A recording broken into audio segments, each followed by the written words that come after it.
In the living room, the voice clock sang. Tick-tock, 7 o'clock. Time to get up. Time to get up. 7 o'clock. As if it were afraid that nobody would. The morning house lay empty. The clock ticked on, repeating and repeating its sounds into the emptiness. 7-9, breakfast time. 7-9. In the kitchen, the breakfast stove gave a hissing sigh and ejected from its warm interior 8 pieces of perfectly brown toast, 8 eggs, sunny side up, 16 slices of bacon, 2 coffees, and 2 cool glasses of milk. Today is August 4th, 2026, said a second voice from the kitchen ceiling. In the city of Allendale, California. It repeated the date 3 times for memory's sake. Today is Mr. Featherstone's birthday. Today is the anniversary of Toledo's marriage. Insurance is payable, as are the water, gas, and light bills. Somewhere in the walls, relays clicked. Memory tapes glided under electric eyes. 8-1, tick-tock. 8-1 o'clock, off to school, off to work, run, run, 8-1. But no doors slammed, no carpets took the soft tread of rubber heels. It was raining outside. The weather box on the front door sang quietly. Rain, rain, go away. Rubber raincoats for today. And the rain tapped on the empty house, echoing. Outside, the garage chimed and lifted its door to reveal the waiting car. After a long wait, the door swung down again. At 8:30, the eggs were shriveled and the toast was like stone. An aluminum wedge scraped them into the sink where hot water whirled them down a metal throat, which digested and flushed them away to the distant sea. The dirty dishes were dropped into a hot washer and emerged twinkling dry. 9:15 sang the clock. Time to clean. Out of warrens in the wall, tiny robot mice darted. The rooms were a crawl with small cleaning animals, all rubber and metal. They thudded against chairs, whirling their mustached runners, kneading the rug nap, sucking gently at hidden dust. Then, like mysterious invaders, they popped into their burrows. Their pink electric eyes faded. The house was clean. 10 o'clock. The sun came out from behind the rain. The house stood alone in the city of rubble and ashes. This was the one house left standing. At night, the ruined city gave off a radioactive glow which could be seen for miles. 10:15. The garden sprinklers whirled up in golden fountains, filling the soft morning air with scatterings of brightness. The water pelted window panes, running down the charred west side where the house had been burned evenly free of its white paint. The entire west face of the house was black, save for 5 places. Here, the silhouette in paint of a man mowing a lawn. Here, as in a photograph, a woman bent to pick flowers. Still farther over, their images burned on wood in one titanic instant, a small boy, hands flung into the air. Higher up, the image of a thrown ball, and opposite him, the girl, hands raised to catch a ball which never came down. The 5 spots of paint, the man, the woman, the children, the ball, remained. The rest was a thin charcoal glare. The gentle sprinkler rain filled the garden with falling light. Until this day, how well the house had kept its peace. How carefully it had inquired, who goes there? What's the password? And getting no answer from lonely foxes and whining cats, it had shut up its windows and drawn shades in an old maidenly preoccupation with self-protection, which bordered on a mechanical paranoia. It quivered at each sound the house did. If a sparrow brushed the window, the shade snapped up. The bird, startled, flew off. No, not even a bird must touch the house. The house was an altar with 10,000 attendants, big, small, servicing, attending, and choirs. But the gods had gone away, and the ritual of the religion continued senselessly, uselessly. 12 noon, a dog whined, shivering on the front porch. The front door recognized the dog voice and opened. The dog, once huge and fleshy, but now gone to bone and covered with sores, moved in and through the house, tracking mud. Behind it whirred angry mice, angry at having to pick up mud, angry at inconvenience.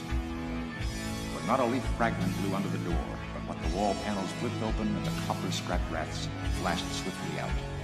The offending dust, hair, or paper seized in miniature steel jaws was raced back to the bundles. There, down tubes which fed into the cellar, it was dropped into the sighing vent of an incinerator which sat like evil Baal in that dark corner. The dog ran upstairs, hysterically yelping to each door, at last realizing, as the house realized, that only silence was here. It sniffed the air and scratched the kitchen door. Behind the door, the stove was making pancakes, which filled the house with a rich baked odor and the scent of maple syrup. The dog frothed at the mouth, lying at the door, sniffing, its eyes turned to fire. It ran wildly in circles, biting at its tail, spun in a frenzy, and died. It lay in the parlor for an hour. 2 o'clock, sang a voice. Delicately sensing decay at last, the regiments of mice hummed out as softly as blown gray leaves in an electrical wind. 2:15. The dog was gone. In the cellar, the incinerator glowed suddenly, and a whirl of sparks leaped up the chimney. 2:35. Bridge tables sprouted from patio walls. Playing cards fluttered onto pads in a shower of pips. Martinis manifested on an open bench with egg salad sandwiches. Music played. But the tables were silent and the cards untouched. At 4 o'clock, tables folded like great butterflies back through the paneled wall. 4:30, the nursery walls glowed. Animals took shape. Yellow giraffes, blue lions, pink antelopes, lilac panthers cavorting in crystal substance. The walls were glass. They looked out upon color and fantasy. Hidden films clocked through well-oiled sprockets, and the walls lived. The nursery floor was woven to resemble a crisp cereal meadow. Over this ran aluminum roaches and iron crickets, and in the hot, still air, butterflies of delicate red tissue wavered among the sharp aroma of animal spools. There was the sound like a great matted yellow hive of bees within a dark bellows, the lazy bumble of a purring lion, and there was the patter of okapi feet and the murmur of fresh jungle rain, like other hoofs falling upon the summer-starched grass. Now the walls dissolved into distances of parched green, mile on mile, and warm, endless sky. The animals drew away into thorn breaks and water holes. It was the children's hour. 5 o'clock. The bath filled with clear hot water. 6, 7, 8 o'clock. The dinner dishes manipulated like magic tricks. And in the study, a click. In the metal stand, opposite the hearth where a fire now blazed up warmly, a cigar popped out, half an inch of soft gray ash on it, smoking, waiting. 9 o'clock. The beds warmed their hidden circuits, for nights were cool here. 9:05. A voice spoke from the study ceiling. Mrs. McClellan, which poem would you like this evening? The house was silent. The voice said at last, since you express no preference, I shall select the poem at random. Quiet music rose to back the voice. Sarah Teasdale, as I recall, your favorite. There will come soft rains and the smell of the ground, and swallows circling with their shimmering sound, and frogs in the pool singing at night, wild plum trees in tremulous white. Robins will wear their feathery fire, whistling their wings on a low fence wire. Not one will know of the war, not one will care at last when it is done. Not one would mind, neither bird nor tree, if mankind perished utterly. And spring herself, when she woke at dawn, would scarcely know that we were gone. The fire burned on the stone hearth, and the cigar fell away into a mound of quiet ash in its tray. The empty chairs faced each other between the silent walls, and the music played. At 10 o'clock, the house began to die. The wind blew. A falling tree bough crashed through the kitchen window. Cleaning solvent, bottle, shattered over the stove. The room was ablaze in an instant. Fire! Screamed a voice. The house lights flashed. Water pumps shot water from the ceilings, but the solvent spread on linoleum, licking, eating, under the kitchen door while the voices took it up in chorus. Fire! Fire! Fire! The house tried to save itself. Doors sprang tightly shut, but the windows were broken by the heat and the wind blew and sucked upon the fire. The house gave ground as the fire in 10 billion angry sparks moved with flaming eaves from room to room and then up the stairs, while scurrying water rats squeaked from the walls, pistoled their water and ran for more, and the wall sprays let down showers of mechanical rain. But too late. Somewhere, sighing, a pump shrugged to a stop. The quenching rain ceased. The reserve water supply, which had filled baths and washed dishes for many quiet days, was gone. The fire crackled up the stairs, fed upon Picassos and Matisses in the upper halls, like delicacies, baking off the oily flesh, tenderly crisping the canvases into black shades. Now the fire lay in beds, stood in windows, changed the colors of drapes, and then reinforcements. From attic trapdoors, blind robot faces peered down with faucet mouths gushing green chemical. The fire backed off, even as an elephant must at the sight of a dead snake. Now there were 20 snakes, whipping over the floor, killing the fire with a clear, cold venom of green froth. But the fire was clever. It had sent flame outside the house, up through the attic to the pumps there. An explosion. The attic brain, which directed the pumps, was shattered into bronze shrapnel on the beams. The fire rushed back into every closet and fell to the clothes hung there. The house shuddered. Oak, bone on bone, its bared skeleton cringing from the heat, its wire, its nerves revealed, as if a surgeon had torn the skin off to let the red veins and capillaries quiver in the scalding air. Help! Help! Fire! Run! Run! Heat snapped mirrors like the first brittle inner ice, and the voices wailed, Fire! Fire! Run! Run! Like a tragic nursery rhyme. A dozen voices high and low, like children dying in a forest, alone, alone. And the voices fading as the wires popped their sheathings like hot chestnuts.